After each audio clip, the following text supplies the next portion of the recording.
welcome back to my channel. Becky here, and I am here to do the mid-year book freakout tag. Anybody else freaking out about all the books they have left to read? Or is it just me freaking out? So my reading goal this year is to read 75 books, and I am currently at 47 books, so I'm ahead by 12 books. And I am currently reading, according to Storygraph, 6 books. This month, I am celebrating 5 years on BookTube. It is unbelievable that I've been here for 5 years. It is crazy that it has been that long already. I have decided, as a celebration, I am doing 5 videos in July that have to do with my anniversary. So the first one was July 1st, reading 5 different Canadian books. So definitely check that one out. So I am posting this July 2nd because it is the exact midway point of the year. I don't want to make these videos too long. I've been talking so much in my videos lately and having to edit like crazy. So let's just jump into these questions and go for it. Comment down below. Have you done this tag? Let me know. I want to watch it. And are you freaking out? Because I'm always freaking out about the books. Best book you've read so far. I have been enjoying my reads this year and I'm doing more DNFs than ever before. I actually have not DNF'd a lot of books in 2024, but I just mean if a book is not getting my attention, I'm putting it down. So most of the books I read are a 3-star and over. I'm trying not to do repeats for answers here. So both of the books that I put as favorites so far this year, I can't pick just one. I don't know. I have a hard time finding the ones that really stick out. I don't know why I'm having such a hard time with finding books that I'm absolutely loving. Like, I'm loving them in the moment as I'm reading them, and then going and remembering those books afterwards, doing questions like this. It's hard for me to remember all of them. But I have really enjoyed Fantastic Land, which I just read like last week for Kayla's Besties Book Club. Fantastic Land, if you do not know, is a horror book that takes place in an amusement park. It is set in the events of Hurricane Sadie in 2017, I believe it was, and a group of employees have chosen to stay behind to take care of the amusement park while everyone else is evacuated, and everything goes wrong. And the book is pitched as Lord of the Flies meets, I think it's Battle Royale, which is a manga, which is a lot like Hunger Games.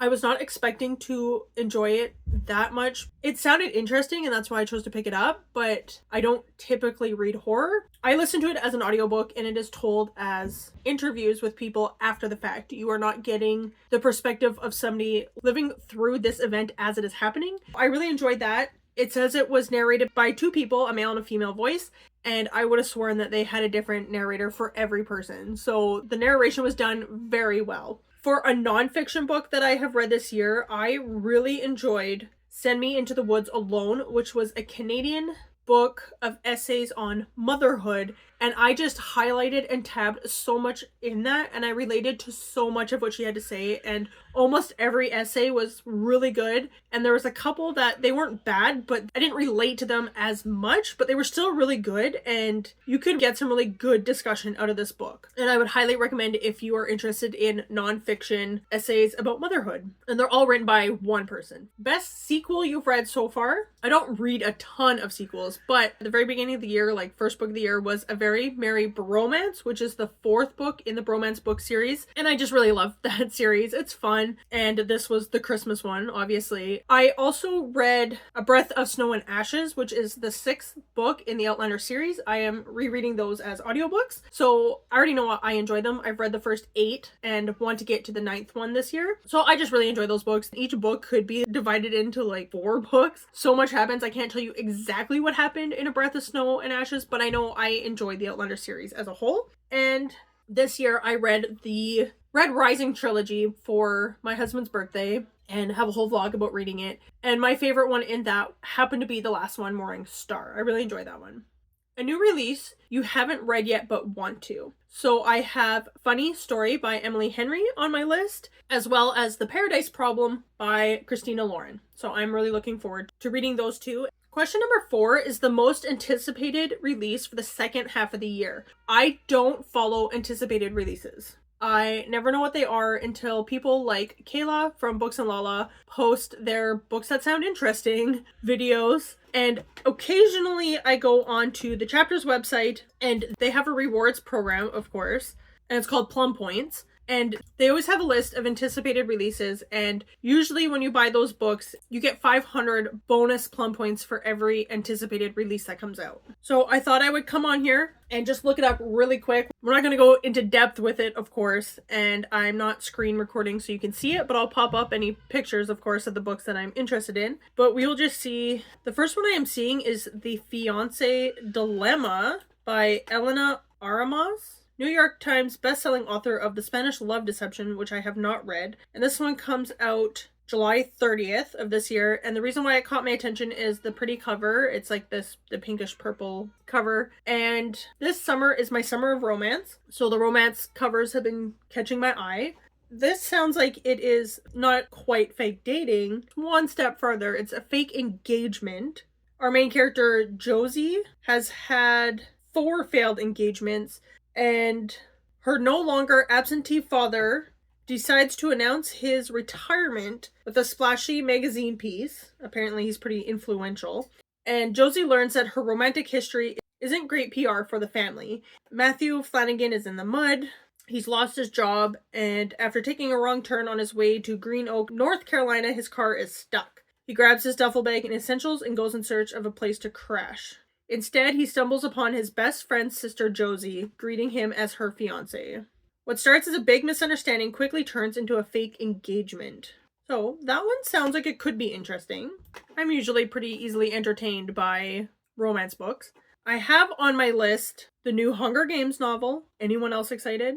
Who's it going to be? What are we in for? Whose story are we following? Who do you think we are following in Sunrise of the Reaping? This one is coming out March 18th, 2025.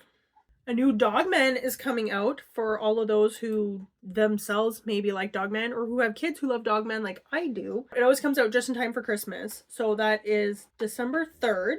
Dogman Big Jim Begins. I love getting the new Dogman books for my son for Christmas. The Hunger Games Illustrated Edition comes out October 1st. I'm not going to be buying that for $48. There is a book coming out, it says it's Canadian, called Mind the Science, Saving Your Mental Health from the Wellness Industry. That comes out September 3rd. Having seen so many of his patients hurt by the pseudoscience circulating in the industry, Dr. Jonathan N. Stia is on a mission to expose its harm and protect the public from mental health misinformation. That sounds interesting. I'm going to put it on my wish list anyways. Christie and the Walking Disaster, a graphic novel, The Babysitter's Club number 16, is coming out September 17th. My 10-year-old daughter really likes those books. Jodi Picoult has another book coming out. I think she always has another book coming out. This one is August 20th, By Any Other Name. I do really like her stuff. It's usually pretty hard-hitting. There's dual timeline for it, and the past timeline takes place in the year 1581. That's interesting. So there is one called Finding Mr. Right, and it comes out, or did come out when I post this, comes out June 25th. This is a general romance. I am attracted to it because of the cover. It's the outdoorsy. I love the pink, and there is a dog on the cover. A dog on the cover, I'm a sucker for it. I don't know what it's about. It's about a female author. Daphne already knows that as a female author, the cards are stacked against her. Now she knows just how much. Because her sudden whim to pose as an outdoorsy hunk of masculinity, male author for her new book just resulted in the unthinkable. A bidding war, a huge book deal, and the kind of fame every author dreams of. Now she's in big trouble. Because she needs to convince the world that Zane Remington actually exists. But how? By hiring an actor, of course. Takes place in the Yukon. That's cool. So those are the books I'm anticipating, apparently, for this year. Biggest disappointment. I only read murder, which I just so happen to have right here. I read this one for my Canadian vlog that came out yesterday, and it was boring. That's all I can say about it. I was really hoping to like this. I loved the title of it, thought it was funny. It is a classic murder mystery. The authors are known for being funny, apparently. So Ian won the Stephen Leacock Medal for humor, and Will is a 3-time winner of the medal for humor. And I didn't laugh. This wasn't funny. I was so bored. So it was disappointing on several levels, you know, being Canadian and being told this would be funny. And I usually laugh. at books. Like, I'm easily entertained. I find stupid things funny, and I was so bored. And it says wickedly funny and full of surprising twists. No, very disappointing. You can learn more about what I thought about it in the Canadian vlog. Check that out. Biggest surprise? Fantasticland, because it was so horror. And there were some pretty gross scenes described, I guess, but I still really enjoyed it, especially it being told fully in interview style. It wasn't mixed media so much as it was just interviews. Also, Daughter of the Moon Goddess I read, and that one surprised me because I am not very good with big epic fantasy novels. I get lost in the politics, I get lost in the world, and I don't mean I'm lost in the book and away from reality, I mean I am lost. I don't know what's going on, I don't know what's happening, I'm confused, and I don't like it. I don't mind like a good action scene, I don't mind magical powers, things like that. I don't hate fantasy books. I do pick them up occasionally when the story sounds intriguing. But yeah, if it's political, if there's wars, if there's battles going on, I am completely lost. Like with the Red Rising trilogy, that is sci-fi, not really fantasy, but there's a lot of war and politics going on and fighting, and I was so lost in that. Watch my vlog, you'll see how confused I was, and I was like, I just want this to end. In the end, it wasn't a bad reading experience, but yeah. Daughter of the Moon Goddess was a big surprise for me because I followed along fairly easily with it. I think that if you are a hardcore fantasy reader, of course you can still love this book, but you might find it a little simple or not to the depth that you would like. I enjoyed it being somebody who's not a hardcore fantasy reader. I found Daughter of the Moon Goddess to be very accessible for me, and I also did it as audio and physical, not at the same time. I wasn't following along as the audio was going, but I own the physical copy of it because it was so beautiful, and it was one of those ones where I kept telling myself don't buy it, but it has such a beautiful cover. And I was halfway through Daughter of the Moon Goddess when I decided I wanted to buy the second one, so that's a pretty good indication of how much I enjoyed it and understood it. Yeah, Fantasticland and the Daughter of the Moon Goddess were pretty surprising for how much I love them for genres that are outside of my comfort zone. So question number 7 is favorite new author. So it could be a debut author or new to you. I couldn't think of any new authors that I've read this year. The author of Daughter of the Moon Goddess is Su Lin Tan. It is hard for me to say like they're my new all-time favorite author because, well, not all time, it's just meant to be for this year, for the first half of the year, right? It's hard to say that after having only read one book from them, but you could call that one of my new favorite authors that I've read from because I did enjoy the book so much. I also really liked Meet Me at the Lake by Carly Fortune, and she came out with another book this year. It just came out. I could see her being a favorite author. I really enjoyed her book, and that was a new to me author. I'm gonna leave it there. Question 8, newest fictional crush? I don't know. I couldn't think of one. Usually it's books where I like the chemistry between the love interests, and I could see myself liking a guy like that. I just finished this past week for the Lala-thon the 7-Year Slip, and his name was Ewan. But I liked him, especially in the past when she first meets him. Just like getting to know you, time in the relationship, and sitting down and just talking for hours over a plate of fajitas, right? Just that new relationship feeling, and everything they have to say is interesting because you know nothing about them, right? You just want to spend all your time with them, learning everything about them. So I just really loved that part of the story. I enjoyed the whole story, the past and the present timeline and everything like that. I was interested in all of it. Just for the crush part of it, I enjoyed Clementine and Ewan getting to know each other and just the new relationship excitement. Newest favorite character. So I read 2 books where the characters' names are in the title. Britt Marie Was Here by Frederick Bachman, which was my first ever Frederick Bachman. So you could classify him as potentially a new favorite author as well. And I just loved Britt Marie. She was very by the book. She had things the way she liked them. It had to be this way. She liked to clean with bicarbonate of soda, not baking soda, bicarbonate of soda, and didn't want to clean with anything else. That's what she knew. That's what she liked. She didn't like the thought of having something else. And although Britt Marie could come across as difficult, I can't think of the word I want to use. Difficult in the way that she's not willing to bend on what she knows, what she likes. what she's comfortable and familiar with. I don't know why. I just really loved her. And she really cared about the people around her, even though you're getting the whole story told from her perspective, from her thoughts, how she's processing things, what she's thinking about all these things. And she can come across as judgmental. And she's always like, not that I would judge.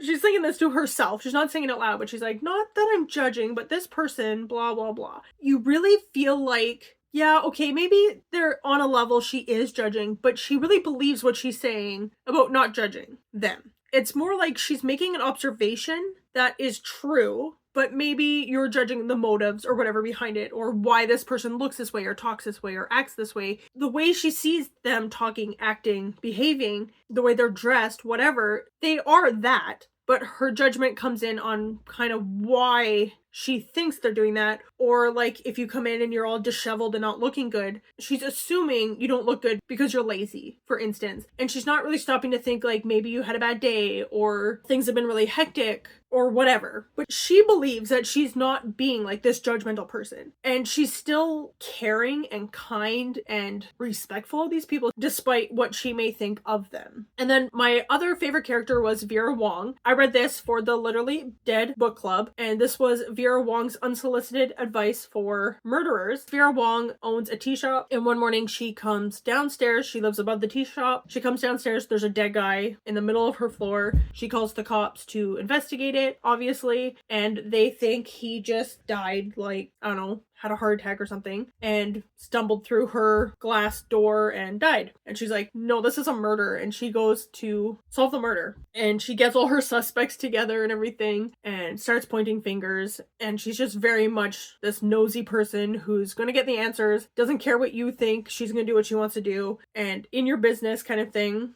There's two suspects. There's more than two suspects, but there's one that's like a single male and a single female. And she's like, you guys are good together. You're gonna date. And she like pushes them together basically. And she's very meddling is the word I'm looking for. And we get the perspective of a few people. We get a perspective of the suspects that she has gathered and believe have motive to murder this guy, and her perspective. So that was cool that we got extra perspectives. But I just loved Vera Wong and her meddling and stuff. It's one thing to read it in a book. It's another thing to have something like that in your own life. So I enjoyed her in the book anyways. Book that made you cry. So I have not been crying at books lately. At really anything. I don't know why. Growing up, I was always more of a crier, and it just has changed over the years, I guess. I don't know. But I had learned about the death of my uncle, and I was going out somewhere and I was listening to A Breath of Snow and Ashes, and there was a very emotional moment in the book, and it wouldn't have made me cry. I was so close. I had like tears just like welling kind of thing because of just the heavy, sad day that it was, plus the very heavy, sad topic that had come up in this book, which was about the loss of children through miscarriage. And it was just so heartbreaking. That conversation, I remember that conversation. I was waiting for this conversation to come up. I couldn't remember what book or when in the book it came up. And it's just so unbelievably sad and heartbreaking. And I was so close to crying for that one. Because I don't really cry a lot at books, I was just going to mention other books this year that I've read that are sad and should have made me cry. Like Things I Want My Daughters to Know, which is the loss of a mother through cancer. And you start the book off with the mother having passed away, and it's like the morning of the funeral. And she had written letters to each of her 4 daughters before she died. Between Sisters by Kristen Hanna is pretty emotional at the very end, especially. Cry Silent Tears by, the book is right there, Joe Peters. I talk about this book in my Reading Mystery Books vlog, and I do not recommend that book. I did not cry. I don't know why, but trigger warning for any kind of abuse, especially child abuse that you can imagine, plus ones you would never fathom, times by 10, that is the trigger warning for that book. And this is his story. He went through this abuse. Starting at the age of like 3 is when the abuse really hit. And then his dad died when he was 5. And the abuse was just unbelievable after that. Every kind of abuse you can possibly imagine, he went through it. It was horrible. I do not recommend at all. On a more positive note, books that made you happy. So Meet Me at the Lake actually made me pretty happy. I'm trying to think of like why Meet Me at the Lake made me happy now that I'm going back. Britt Marie had some moments in it that were pretty uplifting, and you're just like cheering on Britt Marie and her group of people. It's kind of found family a little bit. Spy Family. I have a vlog reading all the Spy Family books up to number 10. And that one just makes me laugh. Like, literally, I laugh out loud with that one. It's so fun. I really enjoyed that, Spy Family. Most beautiful book you've acquired this year. So this could be a book that you bought yourself, a book that you got from the library, or was gifted to you or something. Send Me Into the Woods Alone, which I absolutely love. The cover of that one, again, it is like a nature kind of setting that I just really love, but it's the drawn animated kind of. It's not a real picture. I just really like that style, and it's a lot like the Finding Mr. Right. And I guess I bought Before I Let Go this year as well, and I'm just absolutely in love with that cover. And just for summer, I just really love the summer vibes and that they're running on the beach, like in the waves, and there's a little dog. If it has an animal in it, I'm here for it, like I said. What books do you need to read by the end of the year? So check out my Summer of Romance TBR.